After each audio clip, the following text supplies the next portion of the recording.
श्री हनुमान जी महाराज ने रघुनाथ जी को हृदय में धारण करके कहे, पैठा नगर सुमेरी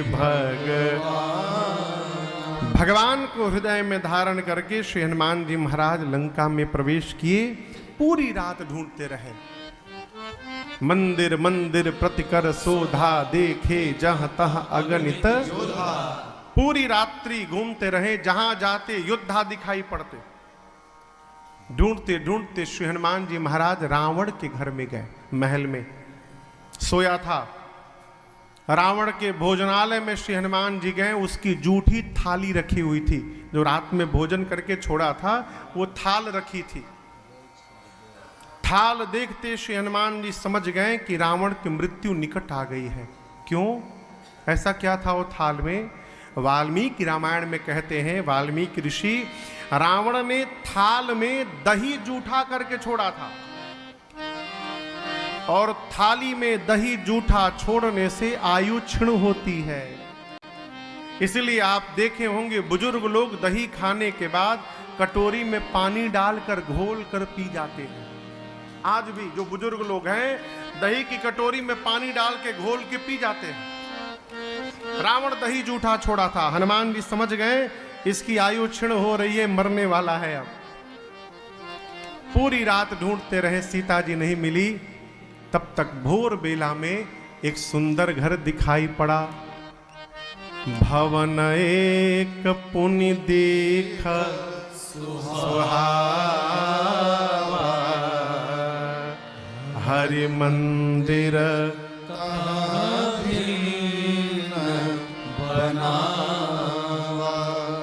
श्री हनुमान जी को भोर बेला में एक सुंदर घर दिखाई पड़ा। सुंदर क्यों है?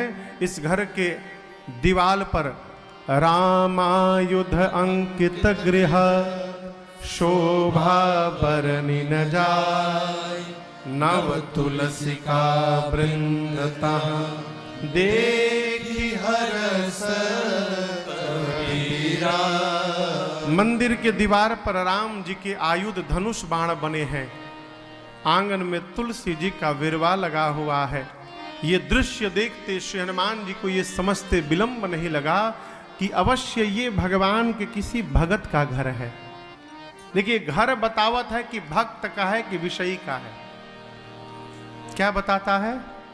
घर, घर का श्रृंगार, घर का परिवेश, घर का आवेश सब परिचय देता है साहब। तुलसी जी का विरवा देखे, धनुष बाण का चिन्ह देखे हनुमान जी समझ गए भगत हैं। लेकिन टेंशन किस बात की? लंका निशिचर निकर निवासा, इहाँ कहाँ सज्जन कर बासा, मन महु तर्क करे कपिलागा, तेहि समय विभीषण जागा।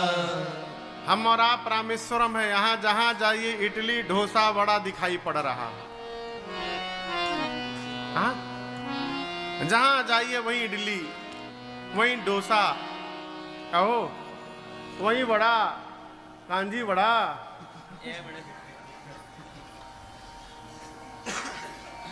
वहीं आप बाजार में निकलिए और दुकान के बाहर खूब बढ़िया सजाया हुआ पोहा दिखाई पड़ जाए, आप खड़े हो जाएंगे, अरे उंडरू पुंडरू में पोहा कहां से आ गया? आप सोचेंगे ना, भाई इडली डोसा में पोहा कहां से आ गया? आप सोचने लगेंगे जरूर कोई एमपी का यहां पर है। उसी प्रकार लंका में हनुमान जी को तुलसी जी दिखाई पड़ी, धनुष बाण दिखाई पड़ा, हनुमान जी खड़े हो गए। राक्षसों के बीच में भगत जी कहां से आ गए? अभी हनुमान जी मन में तर्क कर ही रहे थे, तेहि समय विभीषण जागा। ठीक उसी समय श्री विभीषण जी महाराज घर के भीतर जगे। हम कहते जगे नहीं, जगाए गए। जगे नहीं, क्या किए गए? जगाए गए। किसने जगाया? किसने जगाया? हनुमान जी ने, राम जी ने जगाया, भगवान ने जगाया।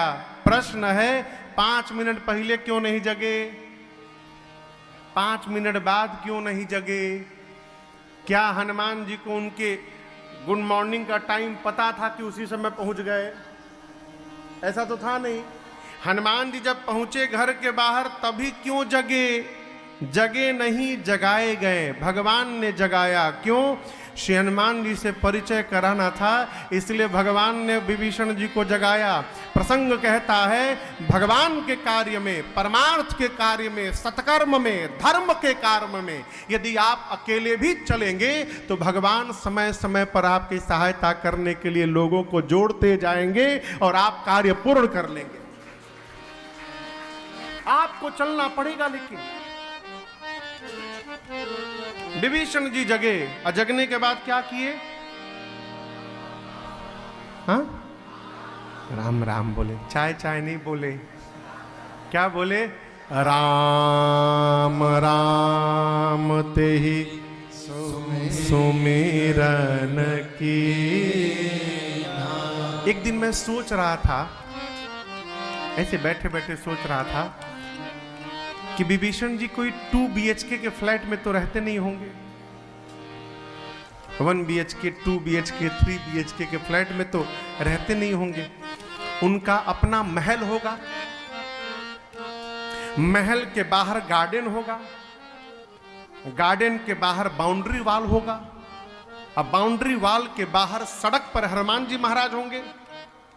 भीतर तो जा नहीं सकते। हो सकता है बाउंड्री वॉल छोटा छोटा हो, तभी हनुमान जी देख लिए भीतर में धनुष बाण दिखाई पड़ गया, तुलसी जी का बाग दिखाई पड़ गया। अब महल के भीतर कहीं विभीषण जी का बेडरूम होगा। अब बेडरूम के भीतर बड़का बेडरूम होगा, अटैच्ड। अब बेडरूम के कोने में कहीं उनका बेड लगा होगा, बेड पर वो जगे होंगे। अब उतना भीतर जगने के बाद कोई राम राम ऐसे बोलेगा तो सड़क पर खड़े किसी व्यक्ति को सुनाई देगा? हाँ, हनुमान जी कैसे सुन लिए? ऐसा प्रतीत होता है कि और दिन विभीषण जी भले धीरे धीरे बोलते होंगे, लेकिन उस दिन भगवान ने जगाया और भगवान ने ऐसी चूड़ी टाइट की उनकी कि आज वो जोर से बोले राम